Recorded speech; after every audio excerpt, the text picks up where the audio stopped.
So ayan nga po mga ate at kuya, hindi ako nagkamali ng sabi sa inyo. Medyo connected yung topic natin sa susunod na discussion kasi si Basti isusunod na gugurgurin to eh, no? Medyo may ano, may somehow connected or correlated to eh. Anyway, no? Pero sinabi ko yan sa inyo. Kailan? Kailan ko sinabi? Anong araw yon? Tingnan ko yung vlog ko Naalala nyo na parang naging choppy yung vlog natin kaya nag-part 2 ako? Di ba may part 1 ako na vlog, tapos nag-part 2 ako. Na yung iba nga hindi ko ma-recall yung mga sinabi sa akin nung puting bayawak or puting whatever.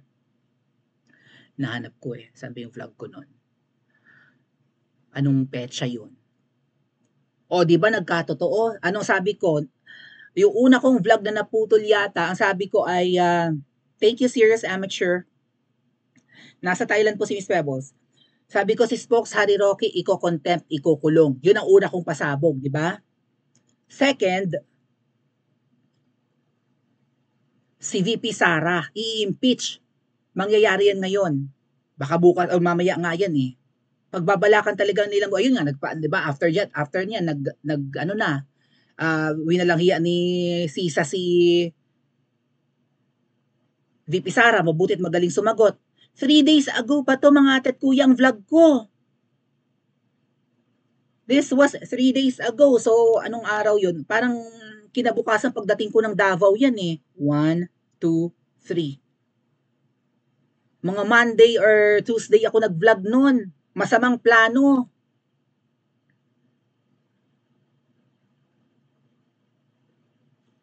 Masamang plano ni Liza, naputol yung live ko, nag-umulit ako. Yung pagdating pala namin to, ng Davao. Oh. Kailan nilabas ni Miss Maharlika yung picture ng mga pogo? Kasi investigasyon sa pogo itong itong pagpapaang dahilan kung bakit nagkaroon ng congressional hearing para and then na-contempt si Spokes Harry Roque. Kailan nilabas ni Miss Maharlika yung picture? Parang kahapon lang. Right? So 3 days ago, may nakausap na kami na puting bayawak at sinabi niyang iko-contempt or ikukulong si Spokes Harry Roque.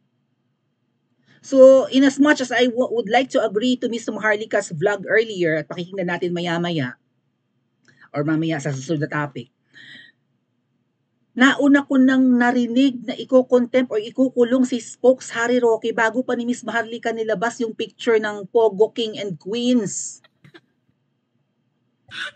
At alam niyo nga sabi ko sa inyo aksidente lang na na-meet namin si Spokes Harry Roque sa Davao.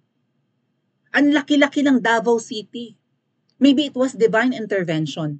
Bakit namin siya mamimit? Hindi namin siya kausap. Hindi siya ang dahilan kung bakit pupunta kami ng Davao. Although we have the same purpose, and that's to attend the Kadayawan Festival ng Davao City at ipakita rin ng suporta sa Pangulo. Pero hindi namin sukat akalain na mamimit si Spokes Harry Roque. Pagdating namin sa Davao. Ako ang unang nakita kasi yung aming mga kasama aligaga sa nagmamadali na kasing kumain, di ba kumain kami sa tapos na yon. Basta aligaga na sa pagpunta sa aming mga rooms or pag-aasikaso ng room sa tutuluyan. Nakita ko si Spokes. Sabi ko si Spokes, ako ang unang nakita kaya nakapagpa-picture kami sa kanya. Kinabukasan nakipag-breakfast kami or a few days after, nagkakatagpo kami ni Spokes. Hindi kami magkausap. So, in a way, baka parang kind of sabi ko nga, nagdadasal ako niyan lagi, bahala ka na Lord, ikaw na ang gumalaw, itong ginagawa ko, nakakatakot to, buwis buhay ito, ano baga naman, ako naman ay akla, ako'y matatakutin din, di ba? May pagkaduwag din ako, pero ikaw nang bahala, no? Ikaw nang bahala kung saan ako huhugot ng lakas ng loob para gawin to. Okay? Ano ba mapapala ko dito? Mapapahamak ang buhay ko. Kung magturo na lang ako, di sana payapa buhay ko ngayon. Maraming offer sa akin abroad, Thailand, Japan, malalaki naman ang sahod. Hindi ko ginagrab. Inaantay na ako ng mga kausap ko. Umalis ka na dyan, Maui, napakamapanganib. Alam niyo mga nagsasabi sa akin yan? Dating tao ni Smugs. Umalis ka na dyan, tutulungan ka naming humanap ng trabaho abroad. Umalis ka na dyan. Kami nga, bumitaw na eh.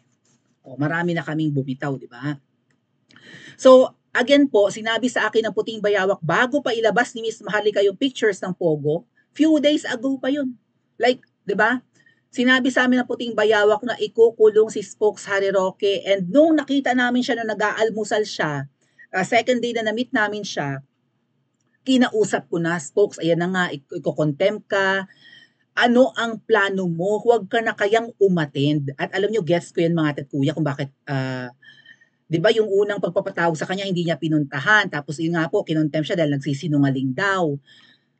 Kasi yung ano na yun, yung congressional hearing, Friday, alam mo yung hinala ko dyan, itinaon nilang Friday, lagi naman daw yan Webes eh. Laging Webes ang mga congressional hearings kasi pagpatak ng Biyernes, weekend, uuwi na sila sa mga malalayong probinsya. Isipin yung mga representatives yan na nagsasama dyan sa batasang pambansa. Yung iba dyan, taga Mindanao, taga Visayas, taga Northern Luzon, kung saan-saan. So, nagsisipag-uwian yan sa kanilang mga, mali natin, private jet or mga business class na mga airlines, di ba?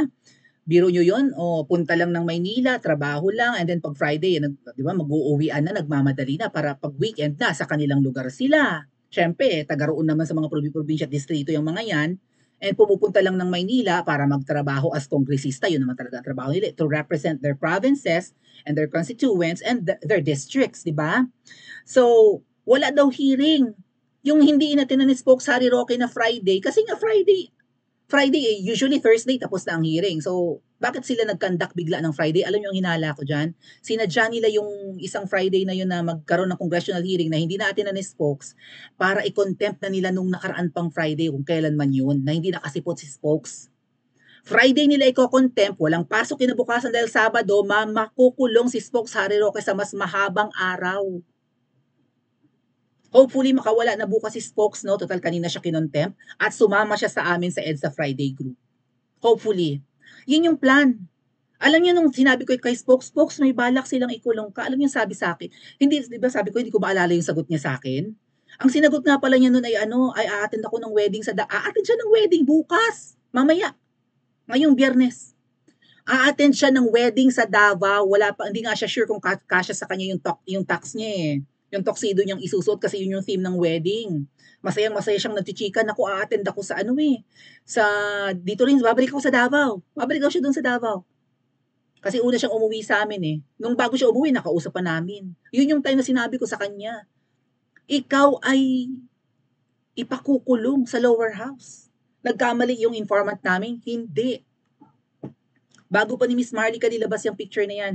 Kaya sabi ni Miss Maharlika, pwede rin, isa rin yun Pero tingin ko matagal na nila talagang balak yan kay Spokes nung nakaraan pang Biyernes, hindi lang umattend. Baka nga, kapag umattend yun, Sabado, Linggo, kulong, pwede siyang magurgur. Against Spokes Harry Roque, so excited na excited siya, sabi niya, tinitimbang niya nung kausap namin, sabi niya, teka, luluwas ba ako ng Davao o sasama ako sa may isog group niyo? Parang gusto niyang sumama sa amin. Ngayong Biyernes, mga tatkuya, para dumagsa ang tao. Sabi ko kasi sa kanya, kailangan po Spokes na may makita doon na kilalang figure. Hindi yung kami-kami lang na mga maliliit na vloggers. Okay, makakahikayat kami ng tao, pero iba pa rin kung kayo yun. Even yung mga taga-maisog, si Attorney Vic, si Attorney Glenn Chong, si Attorney Trixie, si Miss Sandra Cam pumunta na doon. Sana si Doc Lorraine Badoy sumama rin. Sana si Ka Eric. Meron kasi silang mga kanikanyang like, I don't know, may problema ba sila kay Sir JM? Wag na, disregard na yung mga alitan, conflicts and whatnot, even yung mga vloggers na ayaw maki-join sa amin dyan na hindi nga nila kaya hindi ko masisisi si Miss Pebbles na sumama ang loob sa ibang vloggers dahil hindi pinopromote ang kanyang cause. Ano naman kung si Miss Pebbles ang maging maging star ng, di ba? Or si J.M. Morales, yung former PIDEA agent na nagsiwalat ng pulveron, ng PIDEA leaks. Ano kung nasa kanila ang credits? Ang importante dito, united tayong lahat. We have one common enemy. Walang gustong makiisa sa amin. Kaya nga ako nananawagan sa inyo kahit na alam kong ilalagay ko kayo sa alanganin, pero wag niyo naman po sana akong, 'di ba, sisihin, hindi ko naman kayo pipilitin, pero alam niyo yun, kailangan na kayo ng bayan natin. Bumaba na tayo. Kung walang mananawagan, walang tutulong sa amin, paano kami? Hindi lang kasi ni Miss Marlica kini-clear, siguro nag-aalala siya na baka maging ano yan, eh, inciting to sedition or something. Pero tinanong ko rin yan kay Spokes Harry Roque, mga tet kuya, Spokes, 'pag ako ba nanawagan sa mga followers ko, sa mga viewers ko na sumama sa akin sa EDSA, baka ako ay damputin at, kasuhan ng inciting to sedition? Sabi niya, "Hindi, hindi. Nagkukuwentuhan lang naman kayo dun, 'di ba? Magpi-pray. Oo, hindi naman kayo, wala nga kayong hawak na placard, ganyan-ganyan. So, wala kayong, hindi yan puwedeng maging cause ng sedition or inciting to sedition or something." So, kaya lumalakas ang loob ko, mga ate at kuya. Tapos gustong-gusto niyang sumama, parang ayoko nang bumalik dito sa Davao. Sabihin ko na lang, hindi na kasya yung ano ko, yung tax ko, sabi niya. Hindi na daw kasya kasi tumaba nga siya, 'di ba? Oh, so sabihin ko na lang na hindi kasya 'no, sasama na lang ako sa EDSA Friday group. Oh, anong nangyari? Kulong. Hindi nakinig si Spoke sa akin at pinapangaralan na rin pala yun ni Miss Marlica tuwing pumupunta sa US, nung nagkita sila sa US, 2023 pa ba yun or kung kailan man yun, may bitbit na nga raw mga gamot si Spoke. Ito yata ang huli nila, yung maisog nila sa LA, no? May dala-dala na raw ng mga meds yan si Spoke for 3 months. Nagsasabi na kay Miss Marlica, wag na kaya akong umuwi, ganyan-ganyan. Kasi, tingin mo ba, Marlica, gugurgurin ako ng mga to? So, sabi ni Miss Marlica, gugurgurin ka nila. Alam mo, Spoke, sinasabi ko sa iyo, mag-iingat ka. Dali po ha. I-flash ko lang sa iyo yung mga niready ko ditong topics kung hindi ko man mabasa lahat. Okay? Ang sabi kasi ni Miss Marlica dito, ang mastermind daw ng pagpapakulong kay Spoke Harry Roque ay si Smugs. Ano? Hayop ka, Smugs. National problem ka. No? Karmahin ka sana, mahulog ka sana sa hagdanan na impacta ka. Worse, parusahan ka na sana ng nasa itaas ng sagad-sagad. Ikaw ang pinaka nakakasumpang. Ikaw ang pinaka pangit sa lahat ng naging first. Pangit mo! Flash ko na lang ha. Ang sabi kasi ni Miss Marlica, si Zatanas daw ang mastermind ng lahat ng ginagawa kay Spokes. Ano pa? Yan, si Tamba na yan eh, tingin ko yan. Mga tat kuya, may nanalo sa loto. Baka premyo. O, 9 million. Premyo siguro sa mga nagpakulong, 'di ba? Gagil na gigil si Miss Marlica, tinatag talaga niya yung mga pangalan ng mga kongresista eh. O, basahin ko lang itong paliwanag ni Smokes Harry Roque dahil sa kanyang pagkakakontempt kanina. As a former member of the House of Representatives, I maintain my fullest and highest respect to this August institution. There was no actual lying on my part. Hindi siya nagsisinungaling. My non-appearance last August 16. Nakaraang biyernes nga yan, mga tatkuya. Basahin ko lang ha.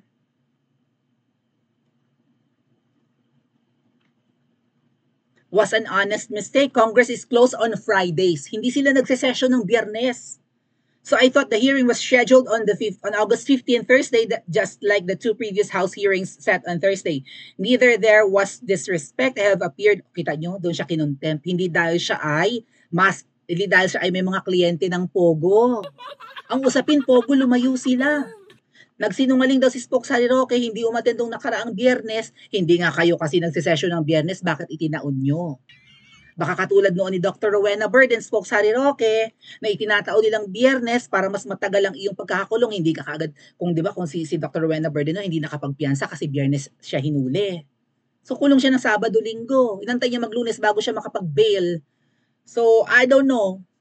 Baka ganun din ang gawin, no? Weekend, walang session, iwanan siya nakulong doon. Spokes Harry Roque, napakaraming paraan para kagurgurin. Either lagyan nila ng, baka yung ventilation mo dyan, lagyan nila ng lason.